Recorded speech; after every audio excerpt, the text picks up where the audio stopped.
Be agreed to, and I call the member for Fisher. Thank you, Mr Deputy Speaker. And do you know what, Mr Deputy Speaker? I think Australians have had an absolute gutful of this debate.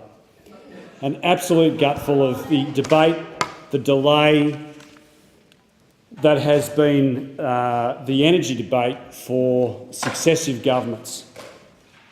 All successive governments, including Labor, the same Labor that want to introduce a 50% renewable energy target. If you want an example of how not to do things, you know, Mr Deputy Speaker, when I was an apprentice carpenter, I made a mistake once and I got a kick up the backside from my trade school instructor. And then I made the same mistake twice, and the foot was even harder the second time.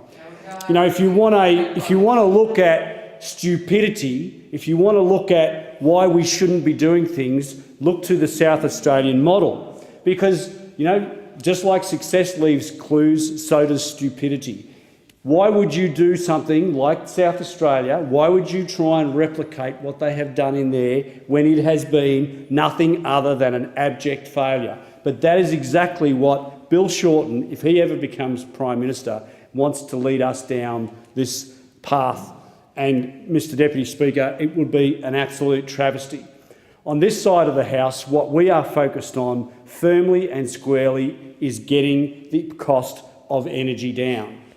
And I congratulate the Prime Minister on his appointment of Angus Taylor as the Minister for Energy, as he called him, the Minister for getting energy prices down.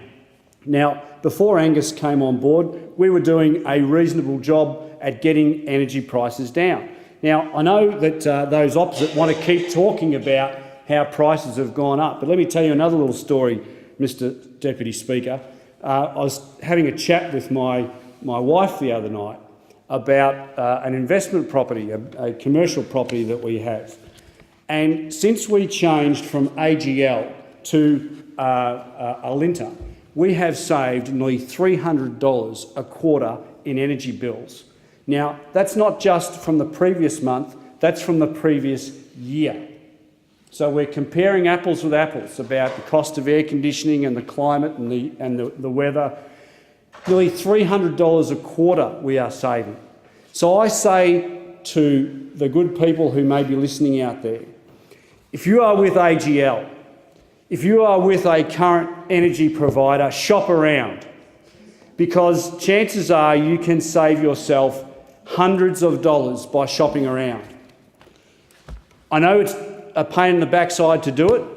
I know it's difficult, I know we're all busy, but it is worth everybody's interests to shop around because you can get some terrific deals out there. If I had known that just how good a deal I could have got, I would have shopped around a lot earlier. But getting back to the great job that I know that Angus Taylor will do, the Minister for Energy. For almost 3 decades, he's a guy that has followed the national energy agenda very, very astutely. As a consultant in the agriculture, infrastructure and resources sector, the Minister has seen the critical importance of affordable energy to our nation's prosperity. At a local level, he's founded or advised many small or start-up businesses in the agricultural sector. So he understands the importance of energy costs and reliability to business of all sizes. As a Rhodes Scholar at Oxford, the Minister researched a competition policy which will be so vital to getting the energy market working in Australia. He did a fantastic job as the Assistant Minister for Cities and Digital Transformation, and as the Minister for Law Enforcement and Cybersecurity, he excelled in that role just as he will excel in this role. He takes over from a Minister who is now the Treasurer, who already made important progress in facing up to this difficult challenge.